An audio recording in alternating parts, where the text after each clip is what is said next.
Alright, we got a bit of a mess going on, but also I want to see if we could fix this. See, it's no longer round, but it, probably should be round. My plan is to take a chunk of steel, kind of taper it down sort of like this shape here, except for this would be round, and make just a tapered punch and drive it down in there, maybe even half clamps on it to keep it round. So we're gonna make a tapered punch out of this slug of scrap I found. I'm gonna drill and tap it so we can slide hammer it out just in case. Let's see if we can't figure out how big around this punch is gonna end up being. If I could do this with one hand.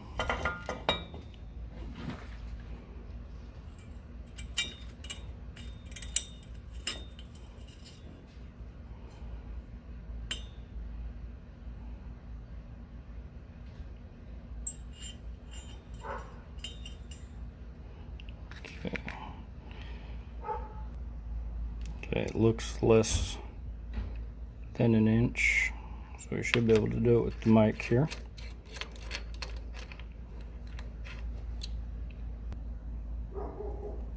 Sorry about that. Yeah, it looks like it is right at 917. Got no little 25-cent lines there after the 9, so 917. That'll be how big. Well, we'll turn this down to 915. Have to be that perfect.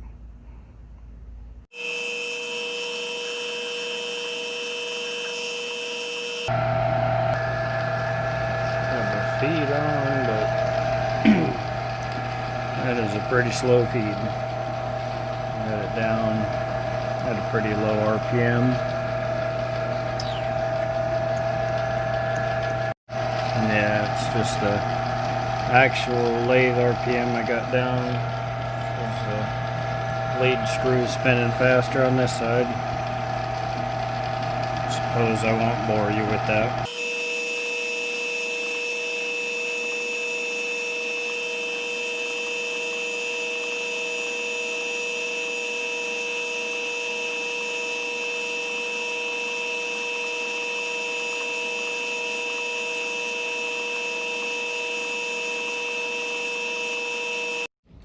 So we are at 1 1/4.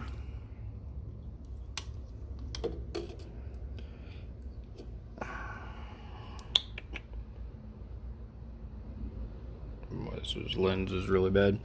Anyway, we need to be at 0.915. So let's whittle this down a little.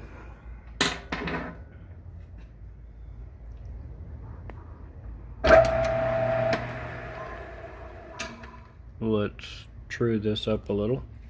Cut off.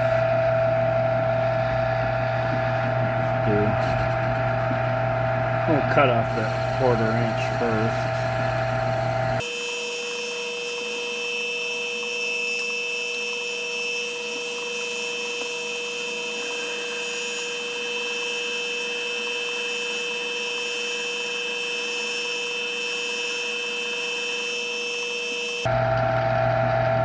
Face that off.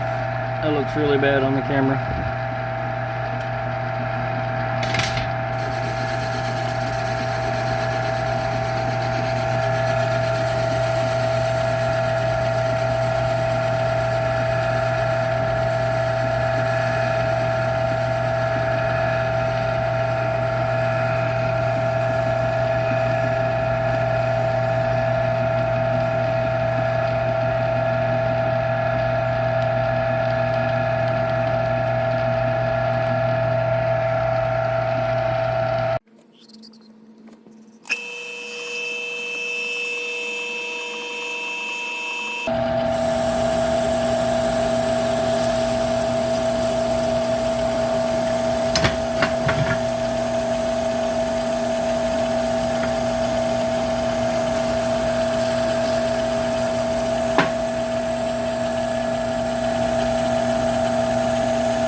shooting for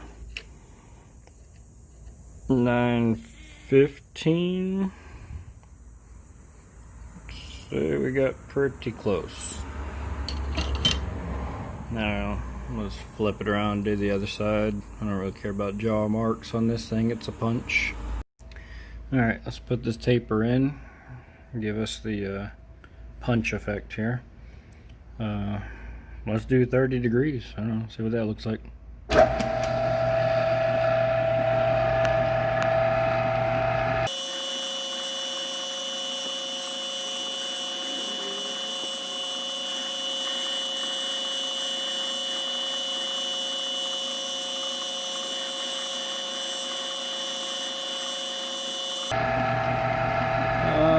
I think I want a shallower entry, so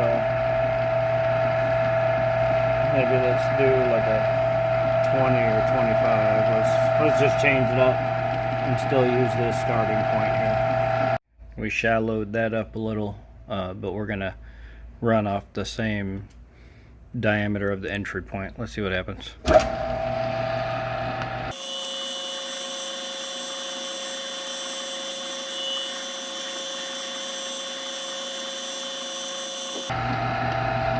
There we go.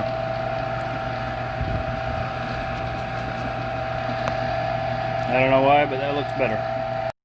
Said earlier we're going to drill it and tap it, just in case we need to slide hammer it out. Well, what are we going to drill it and tap it to? I don't know. Whatever bolt and tap I happen to find that match. Looks like I found a 1/2 inch.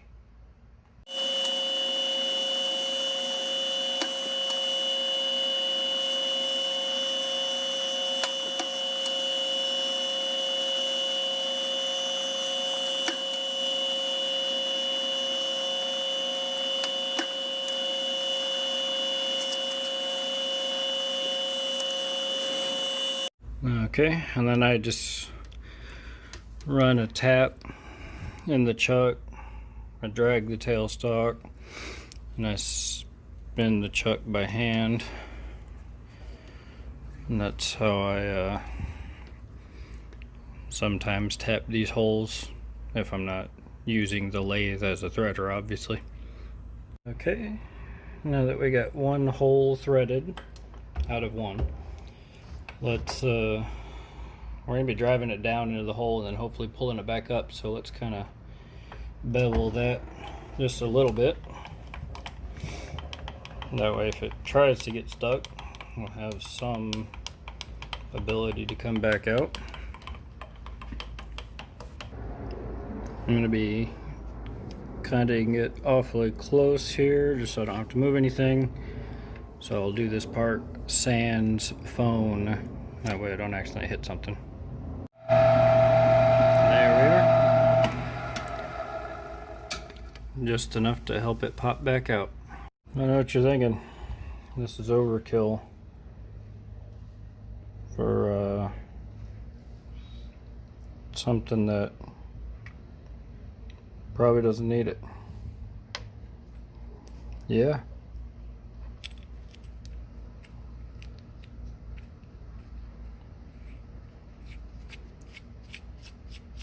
There we go. We could hopefully pound it out, get it back to round, and pop it back out. Alright, it was just too much to hold the phone and beat it all at the same time, so I just couldn't do it. But anyway, let's see if I can get it. Came out really straight. So all that did was drive it down into there, and then I worked it around all the way around with a vise, kind of clamping it onto this, and that little chamfer at the end there did help. So yeah, came out round again.